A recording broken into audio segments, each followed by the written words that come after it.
All right, time to make it buttery smooth. I've already started the process. I'm taking the sand, taking it on already, what's pretty darn smooth.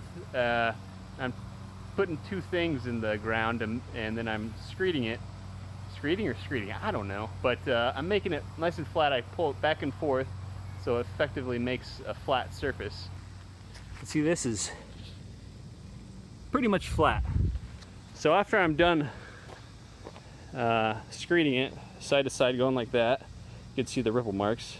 I take the roller and I just roll it one time and it makes it look like that.